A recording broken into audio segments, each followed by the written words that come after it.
1, 2, 3, and 4. Count what you have now. Don't count what you don't have. Well, it's been a minute and I look a little different, so let me explain. Skip to this timestamp, skip to the actual beginning of this video and review. So yeah, I fucked up on my Owl House video, and I'll make a response to that in time, but I just wanted to say this. I do agree with some of his criticisms, and I don't agree with others, and that's really it. And my analysis wasn't the best, the video and script was rushed, and it could have been a lot shorter and more thorough instead of the boring mess of a 51-minute video that was released. Alright, we're done with that, let's move on with the video. While anime is dead as my name, I don't really watch that much anime, I'm mostly a manga reader. Well, that's a bit of a lie. I do indulge in the occasional watch whenever one catches my eye, but most of the time I just read. And I am a bit of a cunt for saying this, but sometimes I choose to read the manga for the recent anime adaptation that was released this season.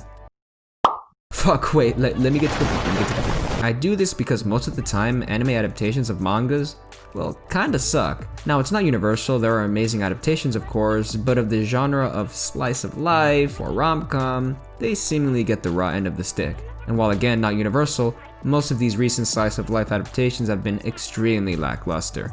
The most recent example of a slice of life rom-com anime that got an amazing treatment was Bloom Into You and maybe Love Is War, though I have my reservations on that one.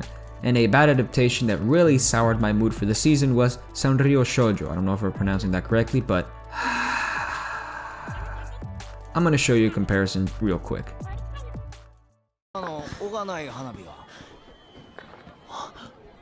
大きく花火は引く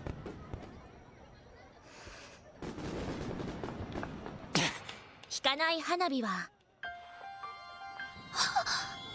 ボタン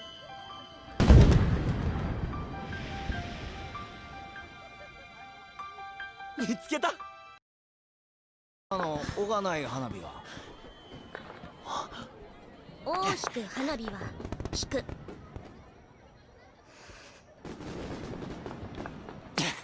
引かない花火はボタン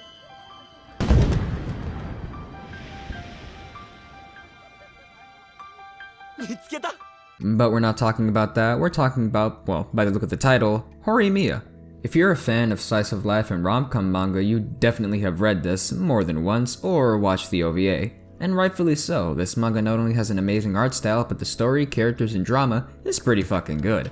And it's recently gotten an anime adaptation by Cloverworks, and it's actually, well, surprisingly really good, and I'm very happy about that. So let's get into this general review of the first episode and my thoughts about how the series is going to progress.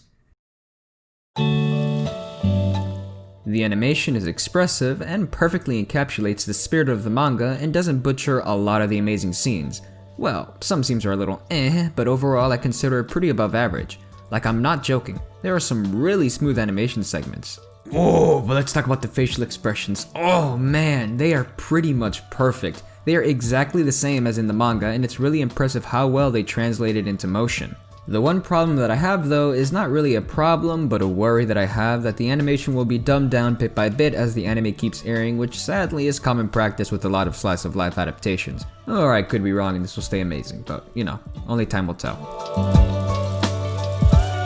The voice acting is pretty spot on, and it's exactly what I imagined the voices to sound like while reading the manga. Hori's voice is nice and sweet, but can be strong and deep, which is exactly what I imagined, and Miyamoto's voice is soft and firm.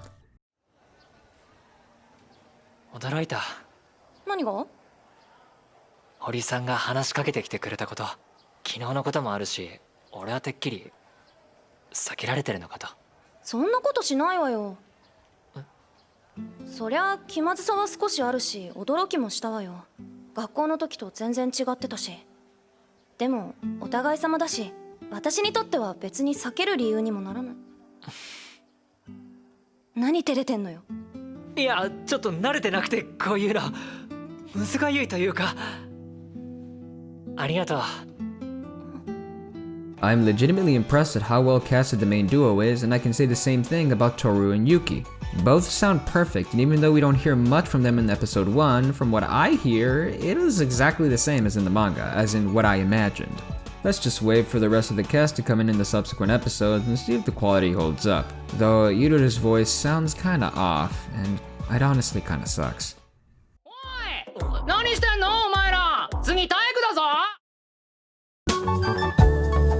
Now that we're done with the technical aspects of the show, let's get into the story, which is probably the part I'm most impressed about. After rereading the manga a bit in anticipation for the adaptation, I was really worried at how it would be paced and spaced out, as this manga is pretty lengthy, with the main story ending in about 70 to 90 chapters and the rest of the chapters being, side stories. But don't worry, they become a couple way before that. I think it's safe to say that I was pleasantly surprised by how well they space out and took elements from the first chapters of the manga and mixed them together to create a very satisfying and cohesive narrative. They took primarily from the first 2 chapters and mixed them together with keeping the most memorable events. The egg sale scene, their little ending scene, the tattoo, their first meeting, Toru and Miyamura becoming friends, and Hori and Miyamura's heart-to-heart. These events are all spaced out perfectly in the first episode, and very little was changed. Rather, events are recontextualized, like Miyamura's tattoo situation being connected to Toru's confrontation of Miyamura. What the manga had instead was just a quick little gag about Miyamura and Hori fighting over juice to set up the confrontation between Toru. I think this is a small and great example of recontextualizing scenes to fit a more linear plot. The comedy also works pretty well, but it's not really a big focus in the show. Rather, they want to put a lot of attention on Hori and Miyamura's relationship, and rightfully so.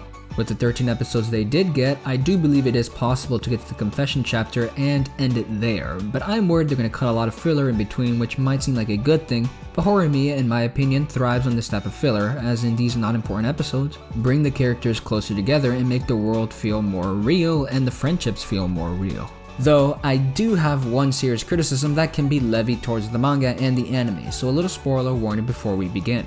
Anyway, a gripe that I have with the anime and the manga is character inconsistency. It's not too bad, but some of the events that occur in the manga that will probably happen in the anime really like to bend the characters' personalities so the events could take place. A very popular example of this is an event that actually happened in the anime already, where Hori is confronted by Sengoku over student council work. You can see that during the confrontation, Hori is heartbroken and tongue-tied. This makes sense so far, but is completely thrown out in the manga, as towards even the middle of the story, Hori becomes a bit of a low-key S and tsundere, with Sengoku practically being afraid of her in like a comedic way. Here, let me show you a couple of panels of the student council debacle and this chapter of the manga. You see, it's a little strange and I'm a bit afraid that manga will follow suit, but hey, they can prove me wrong.